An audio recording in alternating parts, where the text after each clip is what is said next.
ഇനി തിരുവനന്തപുരം മാനവീയം വീഥിയിൽ വീണ്ടും സംഘർഷമുണ്ടായിരിക്കുന്നു. സുഹൃത്തുക്കളായ സ്ത്രീയും പുരുഷനുമാണ് സംഘർഷത്തിൽ ഏർപ്പെട്ടത്. ഇന്ന് പുലർച്ചെ 2 മണിയോടുകൂടിയാണ് സംഭവം. വ്യക്തിപരമായ കാരണങ്ങളാണ് സംഘർഷത്തിൽ കലാശിച്ചതെന്നും ഇരുവർക്കും പരാതിയില്ലെന്നും പോലീസ് പറയുന്നു.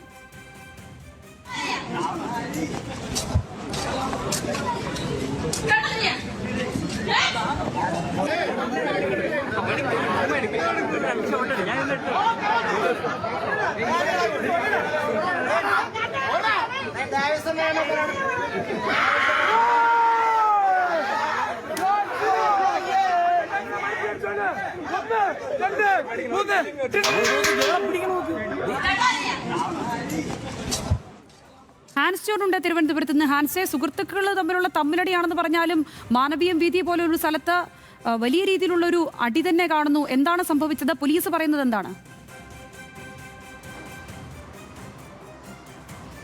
സംഗീത, ഇന്ന് പുലർച്ചെ 2 മണിയോടുകൂടിയാണ് ഈ സംഘർഷം നടന്നതെന്നാണ് പോലീസ് പറയുന്നത്. 2 സുഹൃത്തുക്കളാണ് ഇരുവരും. എന്തോ വ്യക്തിപരമായിട്ടുള്ള കാരണം പറഞ്ഞ് ഇരുവരും തമ്മിൽ സംഘർഷത്തിൽ ഏർപ്പെട്ടു എന്നുള്ളൊരു പ്രാഥമിക വിവരമാണ് പോലീസ് നൽകുന്നത്. പക്ഷേ ഈ ദൃശ്യങ്ങൾ പ്രചരിച്ചതിന് പിന്നാലെ ഇരുവരെയും മ്യൂസിയം പോലീസ് ബന്ധപ്പെട്ടിട്ടുണ്ട്.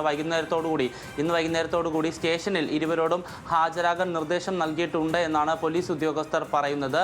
ഇരുവരോടും ഫോണിൽ സംസാരിച്ചപ്പോഴാണ് വ്യക്തിപരമായ കാരണങ്ങളാലാണ് സംഘർഷമുണ്ടായത്, അല്ലെങ്കിൽ തമ്മിലടിച്ചത് എന്നുള്ള കാര്യം പോലീസിനോട് പറഞ്ഞത്. പക്ഷേ ഇത്തരത്തിൽ വലിയ രീതിയിൽ ഈ മാനവീയ വീഥിയിലടക്കം മറ്റുള്ളവരുടെ ശ്രദ്ധ ലഭിക്കുന്ന തരത്തിൽ വലിയ സംഘർഷമുണ്ടായ പശ്ചാത്തലത്തിലാണ് ഇപ്പോൾ ഇരുവരോടും പോലീസ് സ്റ്റേഷനിൽ ഹാജരാകാൻ പറഞ്ഞിരിക്കുന്നത്. എന്തായാലും നിലവിൽ ഇരുവർക്കും പരാതിയില്ല. ഒപ്പം തന്നെ മറ്റാരെങ്കിലും ഈ സംഭവ സ്ഥലത്തുണ്ടായിരുന്ന മറ്റാരെങ്കിലും തന്നെ പോലീസിലും പരാതി നൽകിയിട്ടില്ല. എന്തായാലും ഇരുവരെയും ചോദ്യം ചെയ്തതിന് ശേഷം, അല്ലെങ്കിൽ സംഭവം എന്താണ് എന്നറിഞ്ഞതിന് ശേഷം തുടർ നടപടികൾ സ്വീകരിക്കാനാണ് പോലീസ് ഇപ്പോൾ തീരുമാനിച്ചിരിക്കുന്നത്. സംഗീത.